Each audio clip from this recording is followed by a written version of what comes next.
Bonjour à toutes et à tous et bienvenue sur ce deuxième épisode des astuces de Level Design. Avant toute chose, je vous présente mes remerciements pour tous les retours que vous m'avez fait sur le premier épisode dans lequel on a parlé des escaliers. Il y a eu énormément de commentaires et de pouces verts, vous m'avez vraiment gâté et je vous propose donc aujourd'hui de renouveler l'expérience avec ce deuxième épisode et j'espère qu'il vous plaira au moins tout autant que le premier. Si c'est le cas, vous savez ce que vous avez à faire. Les sources sur lesquelles je me suis basé pour la réalisation de cet épisode sont un petit peu plus nombreuses et diversifiées qu'au premier, donc je vous en parlerai plutôt à la fin. Aujourd'hui, j'ai décidé qu'on allait parler des repères dans les jeux vidéo. Nous sommes sur une chaîne francophone, nous utilisons une belle langue qui est le français, mais pour les mêmes raisons que les tutoriels de programmation, c'est nécessaire que vous connaissiez les traductions des mots-clés qu'on utilise. Et ici, les repères, on les traduira par des landmarks. Un landmark, ou un repère donc, c'est un élément d'architecture qui va ressortir de la composition. Comprenez que c'est une structure importante dans le paysage, quelque chose qui va attraper l'œil du joueur et lui faire comprendre que cet endroit, cette chose, est importante. Il devrait donc probablement s'y rendre, ou du moins envisager d'aller dans cette direction à un moment ou à un autre. Personnellement, ou plutôt les premiers exemples de landmarks qui me viennent à l'esprit sont tirés de The Legend of Zelda Breath of the Wild.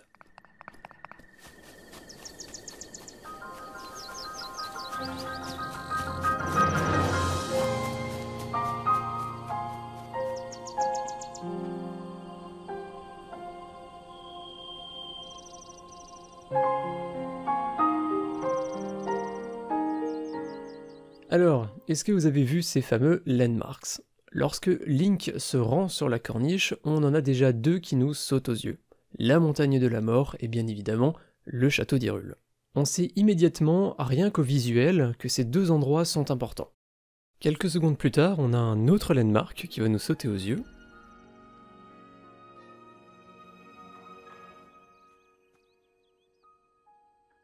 Et c'est évidemment ce bâtiment qui n'est autre que le Temple du Temps.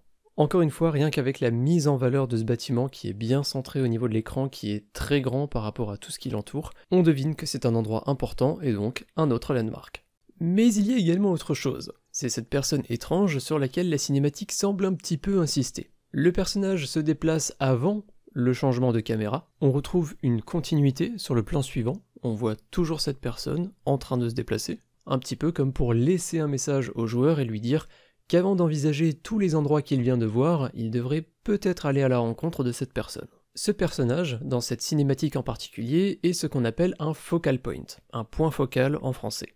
C'est une sorte de mini landmark. C'est donc un élément important de notre level design, il permet de donner des indications au joueur, de lui dire vers où se diriger pour continuer son aventure, mais cet élément reste quand même moins important que les lieux qu'on a vus précédemment. Cela peut être dû à un intérêt différent dans l'histoire ou une importance sur un terme plus court. On fera toujours en sorte que le joueur remarque un focal point après un landmark.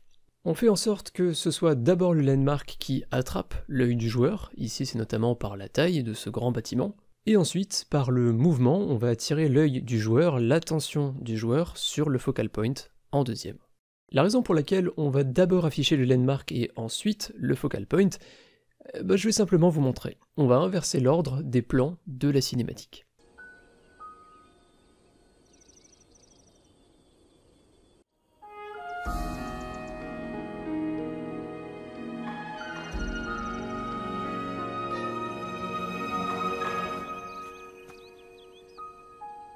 On est d'accord que c'est beaucoup moins classe et très brouillon. On sent qu'il y a quelque chose qui va vraiment pas dans l'ordre des plans. Voilà donc pourquoi l'ordre a son importance. Pour résumer tout ce que je viens de dire sur les landmarks et les focal points, j'aimerais vous proposer cette image, qui est toute simple, mais qui n'en est pas moins efficace. Êtes-vous en mesure de me dire où est le landmark sur cette image et où sont les focal points? Je pense que oui, vous avez tous compris, le cercle rouge est le premier élément qui nous saute aux yeux, il a une couleur unique, il est plus grand, c'est le landmark, c'est la première chose qu'on voit. La deuxième chose que va voir l'œil, ce sont les carrés rouge bordeaux qu'on a autour. Ce sont des focal points. En se basant sur les définitions d'un landmark et d'un focal point, je vous l'ai fait comprendre implicitement, un landmark est lui-même forcément un focal point. La raison pour laquelle je vous dis ça, c'est que souvent les deux termes, landmark et focal point, sont associés et confondus. Donc faites bien attention à ça, un landmark est beaucoup plus important et aura tendance à beaucoup plus attirer l'attention. Mais comme je vous l'ai dit, un focal point, bien que secondaire par rapport à un landmark, n'en est pas moins important, il aura juste tendance à être utilisé sur un terme plus court. Ce qu'on vient de voir dans les dernières minutes, c'est uniquement la partie visible de l'iceberg. Et croyez-moi, cet iceberg est énorme. Rentrons un petit peu plus dans la partie théorique. Pour pouvoir bien gérer et mettre en place des landmarks et des focal points, il faut comprendre le principe de dominance. Ne prenez pas peur, ce n'est vraiment pas compliqué. En préparant cette vidéo, je suis tombé sur un exemple que j'aime beaucoup et que je voulais partager avec vous. Il résume très bien le principe de dominance. Imaginez, vous êtes un designer web. Vous avez créé le site et l'identité visuelle de votre client. Tout est en place. Vous recevez un coup de fil du client en question qui vous dit que finalement, il faudrait que le logo soit plus grand. Il faut absolument que ce logo ressorte.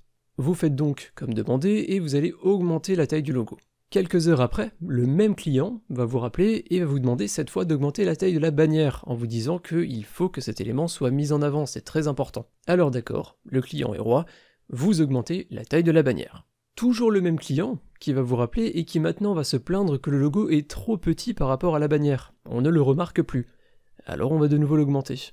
Sauf que maintenant, ces deux éléments sont énormes. On ne peut pas les rater, mais le but initial du site de notre client, ce n'est pas que ces bannières et logos soient vus, c'est que ces articles soient consultés et qu'il y fasse un maximum de vues. Du coup, on n'a pas le choix, on va augmenter la taille des articles, pour mieux les voir. Sauf que maintenant, vu qu'on a augmenté la taille des articles, eh bien la bannière paraît petite, donc il va encore falloir l'augmenter. Bref, vous l'avez compris, nous sommes dans un cercle vicieux. Chaque fois qu'on va augmenter la taille de quelque chose, il faudra augmenter la taille d'autre chose. Ce qu'il faut comprendre avec cet exemple, c'est qu'on ne peut pas tout faire ressortir. Tous ces éléments, de par leur taille, cherchent à nous parler, nous interpeller, nous faire passer un message. Mais vu qu'ils parlent tous en même temps, ils font tous tellement de bruit, on les voit, mais on ne les entend pas, on ne les comprend pas. Il faut donc, lorsque vous faites du design, que ce soit du level design dans un jeu vidéo ou du design en général, il faut faire des choix, et ne mettre en avant que les éléments les plus importants. Cette règle, vous l'avez compris, c'est la dominance, et elle s'applique donc au level design. Il est important que vos landmarks ressortent, qu'ils soient vus, qu'ils soient compris comme tels, mais surtout, ils ne doivent pas être confondus avec d'autres éléments qui seraient secondaires. Il faut donc que vos landmarks et vos focal points exercent une dominance sur les autres objets qui les entourent. Et cette dominance, elle peut s'exercer de différentes façons. Lorsque vous allez comparer deux éléments de design, quels qu'ils soient, on a deux résultats possibles.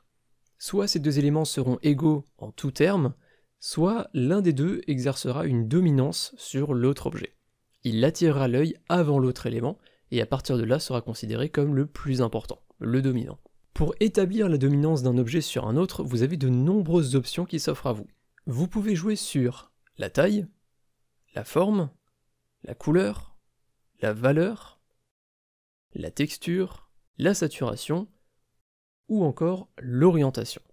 Cette liste est non exhaustive, il y a encore plein d'autres moyens d'établir une dominance d'un objet sur un autre, mais je vous ai cité ici les principaux. Vous remarquerez que le moyen le plus simple, ça reste de jouer sur la taille. L'un de mes exemples préférés de dominance entre deux objets par la taille est tiré de Subnautica, un jeu d'ailleurs développé sur Unity. Ça, c'est votre capsule de survie. C'est là où vous commencez. Et ça, c'est l'aurora. Le joueur a beau être au milieu de l'océan, il n'y a qu'un seul landmark et il est gigantesque. En comparaison, la capsule de survie est minuscule, et le joueur se sent donc tout petit dans ce monde. Sachant que le jeu ne fait que démarrer, on est vraiment tout au début, le joueur est perdu. Il ne sait ni où aller, ni quelle créature l'attendent dans l'eau. Ajoutez à ça une vision obstruée et quelques monstres, et la mission domination est accomplie avec succès. Maintenant que vous savez ce qu'est un landmark, un focal point et le principe de dominance, j'aimerais pour cet épisode ajouter un dernier terme à votre inventaire, les breadcrumbs, qu'on traduit en français par les miettes de pain. C'est un nom assez étrange, mais plutôt familier parce qu'il est tiré du conte Hansel et Gretel, dans lequel les deux protagonistes vont disposer des cailloux blancs derrière eux afin de retrouver leur chemin. Alors pourquoi est-ce que je vous parle de ça ? Eh bien simplement parce qu'il existe dans le level design le principe de navigation breadcrumbs, donc la navigation avec les miettes de pain.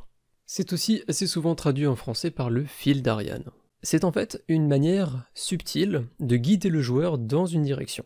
Ce sont des éléments visuels qui vont faire comprendre au joueur qu'en suivant ce chemin plutôt qu'un autre, il aura plus de chances d'atteindre son objectif. Par exemple, si on reprend Breath of the Wild, lorsque Link rencontre Sidon, le prince Zora, eh bien à proximité de cet endroit, on le voit dans la cinématique, on a plusieurs éléments d'architecture Zora. On aperçoit notamment des tours et un pont. Link reçoit alors pour mission de se rendre au domaine Zora en suivant la route devant lui. Mais pour accompagner le joueur et ne pas le laisser seul sur un chemin sinueux, les level designers ont mis en place différents éléments architecturaux le long du chemin qui vont rappeler le style Zora. Et ça, c'est une navigation de type breadcrumb. Instinctivement, le joueur va suivre ces différents éléments d'architecture, lui rappelant qu'il est sur le bon chemin. La navigation breadcrumbs est également utilisée pour des éléments interactifs. On peut notamment citer Mirror's Edge, où l'environnement général est très gris, mais les éléments importants et avec lesquels le joueur peut interagir apparaissent en couleur. Cela lui permet, malgré la vitesse très élevée du gameplay, de savoir rapidement vers où se diriger. Évidemment, comment vous parler de Navigation Breadcrumbs sans vous parler d'Uncharted ou de The Last of Us, où cette fois, les éléments importants apparaissent en jaune. Très rapidement, le joueur les assimile à une manière d'avancer dans le monde, et donc dans l'histoire. La Navigation Breadcrumb, on la retrouve également dans les jeux Mario par exemple, où par réflexe, vous allez suivre les chemins où il y a des pièces à ramasser. Et sans vous en rendre compte, en ramassant ces pièces, eh bien vous allez avancer dans le niveau. Les objets à collectionner sont donc également ce qu'on appelle des breadcrumbs. Un dernier exemple de breadcrumb un peu différent de ceux que je vous ai cités, eh bien ce sont simplement les ennemis. Eux aussi peuvent être des indications que vous êtes sur le bon chemin, et l'exemple parfait pour ça, c'est probablement Doom Eternal. S'il y a des ennemis à massacrer, c'est que vous êtes sur le bon chemin. Vous l'avez donc compris, les breadcrumbs sont absolument partout, dans tout type de jeu et sous des formes bien différentes. Ils sont un moyen très efficace d'orienter le joueur sans pour autant empiéter sur sa liberté. En les combinant aux focal points et aux landmarks, vous allez pouvoir créer un chemin naturel et dynamique pour votre joueur qui lui permettra d'évoluer instinctivement à travers les différentes zones de jeu. Nous avons fait le tour de ce deuxième épisode.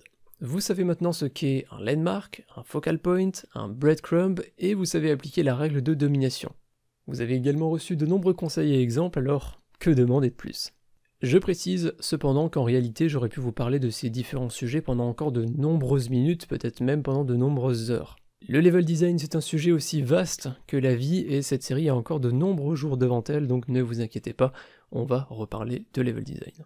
D'ailleurs, le prochain épisode est déjà en cours de préparation et on y parlera des chemins, donc les paths en anglais. Tout ce qu'on a appris aujourd'hui nous sera d'ailleurs très utile pour cette prochaine édition et j'ai très hâte de la partager avec vous. Un grand remerciement à tous les tipeurs du mois dernier qui sont affichés sur la droite de l'écran et sans qui cette vidéo n'aurait pas été possible, et un remerciement particulier à Noxas, Damien, Spyprog, Castelbern, Spock 2018, David, Nomoe, X et FRK74. Si vous souhaitez vous aussi soutenir la chaîne, vous pouvez le faire à travers des dons sur les plateformes Tipeee ou Utip. Merci d'avance à ceux qui y feront un tour et je vous dis à très bientôt pour le 3e épisode de cette série. Salut!